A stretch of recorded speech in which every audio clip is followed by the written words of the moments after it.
Roughly, you have some countries that give a little bit more, a little bit less, but you can say that in general 1% of the GDP is the European budget.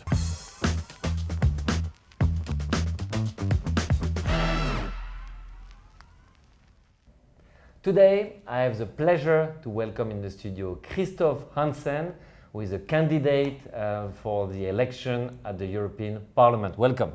Thank you for the invitation. It's my pleasure to have you. Just to give a bit of context, we have invited all the top candidates from all the main parties, and we will record the videos as people confirm their acceptance to be interviewed here. So, you have a training, you're a master in geosciences, environmental sciences and risk management. And then you had a very interesting career. Can you just present it in a few words? I've been an assistant to a member of the European Parliament. Then I joined the permanent representation for the Luxembourgish presidency in 2015. And then I moved on to the Luxembourg Chamber of Commerce and was their representative in Brussels before replacing Viviane Reding when she moved in 2018 to the national parliaments, since I was the next elected on the list. So you replaced her in 2018 and you were then elected in 2019. Exactly. And maybe we can start with the campaign. You know, it's almost a tradition in Luxembourg. Last year we had 2 elections, and most of the time we see the faces, but we do not hear the priorities or the promises of each candidate. How do you judge this campaign? Are you satisfied with your ability to land your messages, or how do you feel it? I have the impression that people outside, citizens, are more interested than the last elections, and maybe this is due as well to the war in Ukraine. They woke up and realized again that the European project is as well protecting them in their everyday life, not only on the security side, but as well on, for example, the internal market. Luxembourg would be a very poor country if we hadn't the internal market of the European Union, so people are getting more aware. The campaign, on the other hand, is quite burdensome or difficult. I have to say there are currently 13 parties running for the European Parliament, and there sometimes the big messages get a little bit lost, and this is more unfortunate. Yes, and I think you're absolutely right that somebody like me, 10 years ago, I didn't really care about it. For me, the people who were going to Strasbourg or Brussels were the old politicians. It was a way to end the career, have some good meals. And I agree with you that today I care about it in terms of security, defense, economy, international alliances. So you're absolutely right on spot, but it also creates a frustration if people feel they do not get the answer. So I will ask you about your program in a few minutes, but first, since you've been there already 6 years, can you tell me what you did over there during those 6 years? Well, first of all, I think the problem is indeed that the messages or the big files we are working on in Brussels don't make it to Luxembourg. And this is because we have very few representatives of the Luxembourgish press in Brussels, and then often they are focusing maybe on the European Council, but not what the Parliament is doing. And to give you one example, I was the rapporteur for the Trade and Cooperation Agreement with the United Kingdom, which is an agreement we had to do after Brexit, which is maintaining ties, even though they are not as strong as their participation in the European Union was. But this is one example that was very important. I was in the international press. I couldn't do all the interviews. The Luxembourgish press, to get it in, was almost impossible. So you got all the international, like in America or England, but you were almost never in the news here. There was no interest. BBC, New York Times, Financial Times, you name it, everything on a weekly basis at least. But to make it to the Luxembourgish press, you really had to insist. And this is quite strange, I have to say. That is strange. So you worked on Brexit, you were the rapporteur. What else did you work on? I did the deforestation regulation, which is very important because we are importing goods like coffee, like cocoa, etc., that are produced on a soil that has been deforested. We don't take those products anymore in, which is very important to make our supply chains deforestation free. I did the drinking water directive, which is something everybody uses on a daily basis. So we improved the quality and the access to clean drinking water. That is a second one. A third one, maybe just to stay with those, was the instrument on foreign subsidies, where we now create equal opportunities to get, for example, the market to build a bridge. We have the same conditions for European companies, but if a Chinese company is coming with heavy subsidies, we can now exclude them. So we are preserving their markets as well in the European Union from unfair competition. And when you talk about the press, if they don't want to talk to you, can't you just build your own audience with your fellow party members on social networks? Well, that's what we try to do on Twitter, on LinkedIn, on Instagram.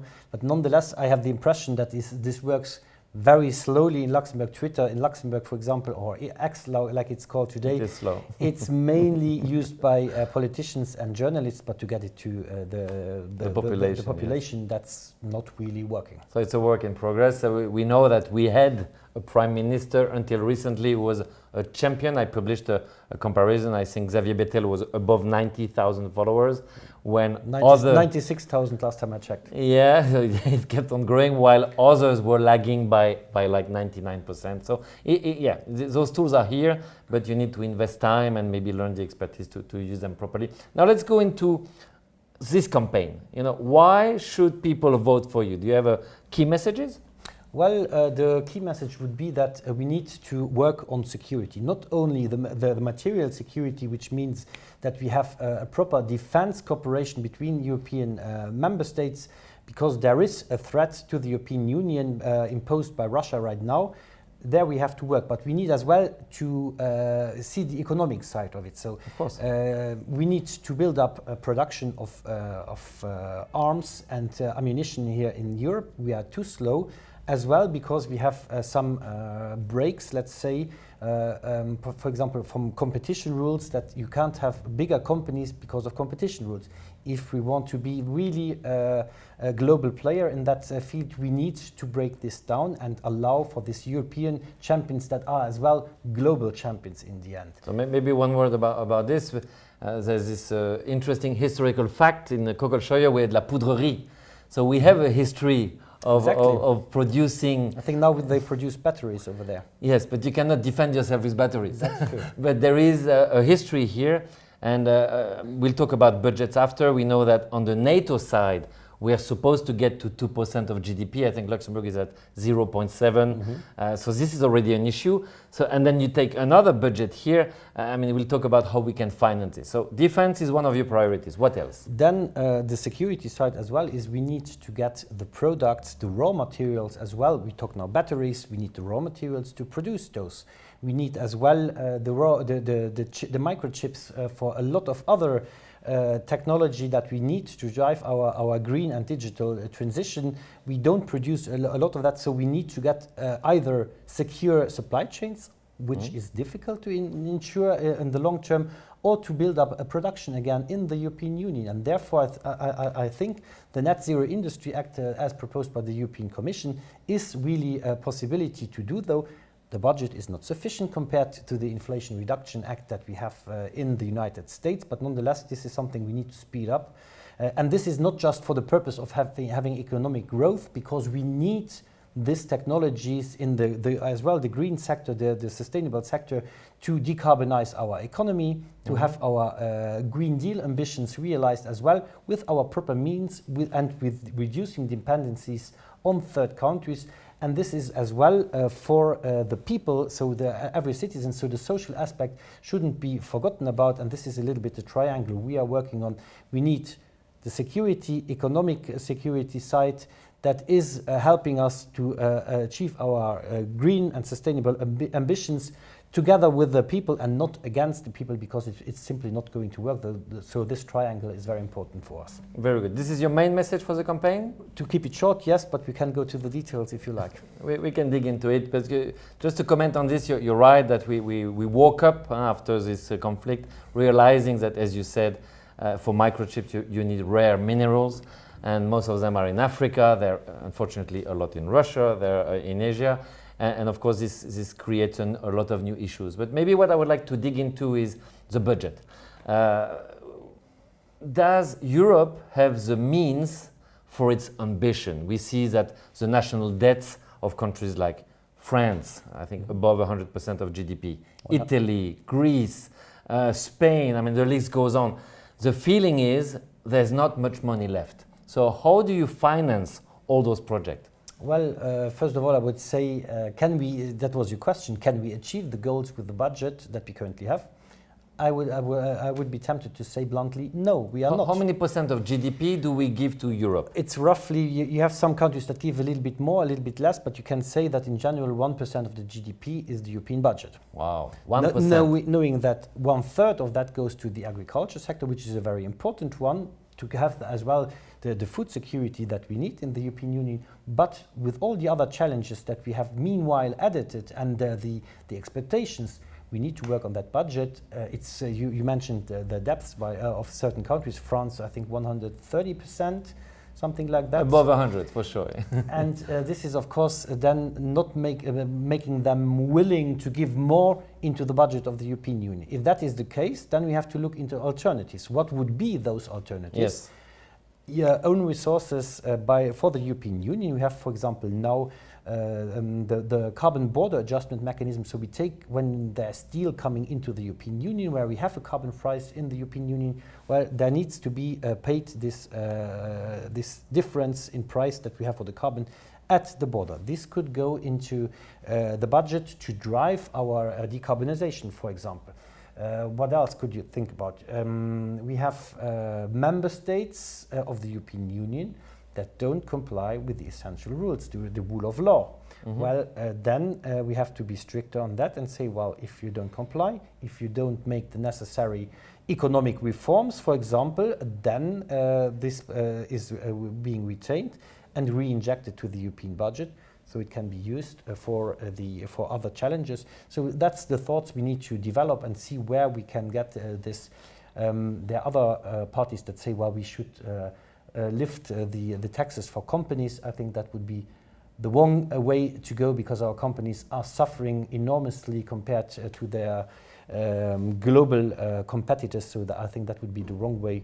This is another party, I will not name it, but the people that are interested can go and read their program. Yeah, and we see just in Luxembourg, I was talking about it recently, that people are not aware that Luxembourg's corporate tax is 3% above the average of Europe. And people think Luxembourg is a very low-cost jurisdiction. Exactly. No, it's not. I think it's 24 something, and the European average is around 21.3. Exactly. So competitiveness is a very big topic specifically for Luxembourg. And just maybe a few comments here. What I learned from you with this 1% is, of course, that there's a gap between what we see in the media. Mm-hmm. We have the feelings that Ms. von der Leyen is extremely powerful and has a lot of money. But what you tell me is basically there's a lot of media stuff, but there's very limited means, especially if you compare with the US. Mm-hmm. Definitely. I think the European Commission has a huge regulatory power. Yes, that is true. But on the other hand, as we just mentioned, 1% of GDP as budget is very, very little to achieve the task. If you compare this to the United States, they are almost in the federal budget with 40% of the 40. GDP. Oh, it's almost 40%. So yes. You can imagine that with that amount of money, you can do way more and be way more effective than we are currently. Ms. von der Leyen seems to be very powerful, yes, but I think this is important as well on the international sphere, that people from outside, when we talk to the US, they have one figure to identify with what is the European Union. And I think there you're on the institutional way, you have to think as well, why do we still need a president of the council? It's a good question. Is it possible to merge those two positions and to allow us to be more coherent? Is it, I think it's appropriate as well to talk about unanimity in certain domains, unanimity when it comes to foreign policy. I think we have to get rid of it, because there are situations where we need to go for sanctions against Russia, and we are bound by unanimity. Hungary is stepping in. They are blackmailing us then that is one of the weaknesses that we need to get rid of, definitely. But what I take from our conversation is that budget will be a major issue in the coming years. I heard from your proposition, taxing when people come in or for the carbon stuff. Putting fines, we see this all over Europe. This is a consequence of the lack of funding. Mm-hmm. Regulators put big fines. We remember Mrs. Verstager, giving billions of fines to Google. What a great way to finance Europe, but it's not really sustainable. And what about just making things more lean? And of course, this would apply to Luxembourg too. Just reducing cost and looking for more efficiency and accountability. That's definitely the way forward. I think on the financial side, we need really to work on this famous capital markets union, which doesn't properly exist. There is now the letter report, you name it, where he calls it a savings and investment union, because what is really at stake, there are almost 300 billion a year by small investors like you and me that are going to the United States. We finance their companies that then are investing again in the European economy. So I think this is not the way forward. We need to get this savings and investment union on the ground that really delivers more budget and more possibilities, at least for the private sector. That would be important. And where we can work a lot is as well on the regulatory side, because we have so many regulation directives that are overlaying. We have reporting requirements, and there really I think that should be the aim of the next European Commission, to have this cut down and only keep what is efficient and what is needed, because that is something where the last European Commission came up with a lot of big slogans, a lot of big ideas, with often no proper impact assessment, because when you bring something new out, you have to consider as well, what is it changing on the ground? Is it changing something?